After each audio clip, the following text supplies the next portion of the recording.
Europe 1, bonjour. Le journal des sports. Avec à la une ce matin, Jérôme Lacroix, les bons comptes suisses des footballeurs parisiens. Objectif 8e de finale de la Ligue des Champions, la Grande Coupe d'Europe. Qualification possible dès ce soir lors de la 4e rencontre sur 6 du premier tour. À Bâle, au Parc Saint-Jacques, c'est septuple champion de Suisse en titre qui pourront compter ce soir sur le soutien de leur plus fervent supporter au singulier, Roger Federer, né à Bâle et qui, avant de briller sur les cours de tennis, jouait au foot, sa première passion, attaquant dans un club voisin.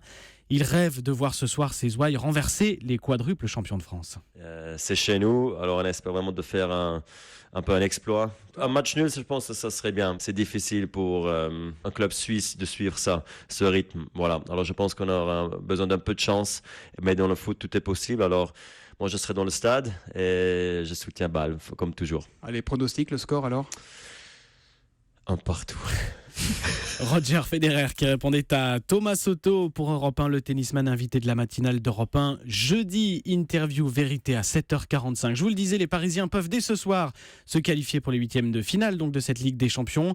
S'ils gagnent en Suisse, il faudra espérer que dans le même temps, les Londoniens d'Arsenal ne perdent pas en Bulgarie face à Razgrad. C'est l'autre match ce soir de ce groupe A. Votre mot sport du jour. Jackpot, le salaire astronomique du basketteur français. Voilà, Rudy Gobert. D'ici peu, une nuit de 8 heures lui rapportera environ 21 500 €. Le nouveau contrat qu'il a signé cette nuit lui promet à partir de l'année prochaine et pour les 4 prochaines saisons un salaire mensuel de presque 2 millions d'euros. La franchise qui lui offre cette somme, c'est le Jazz de l'Utah à Salt Lake City. C'est de la NBA, le championnat nord-américain. Rudy Gobert, 24 ans, né à Saint-Quentin dans l'Aisne et rouage essentiel des Bleus depuis quelques mois et donc le nouveau Golden Boy, le sportif français au salaire annuel le plus élevé. L'histoire du jour, Jérôme. Un gros con mal élevé et pas sympa. Les mots sont durs et ils sont adressés à Benoît Paire, le tennisman français. C'est lui-même qui le dit à son propos. Il était vraiment au bord des larmes hier après son élimination au premier tour du tournoi de Paris-Bercy. L'Avignonnais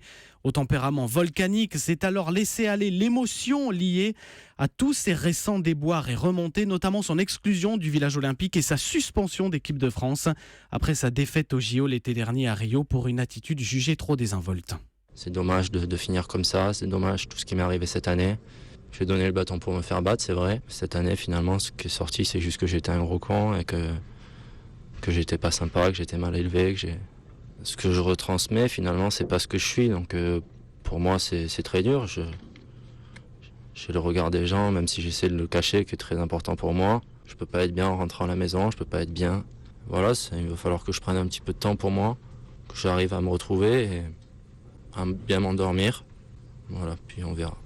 C'est juste un peu dur quoi.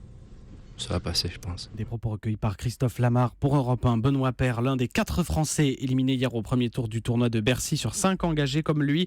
Robert, Mathieu et Beneteau ont été sortis qualifiés. Le seul Gilles Simon. Quel mea culpa quand même de Benoît Paire. C'est assez impressionnant. Les yeux rougis.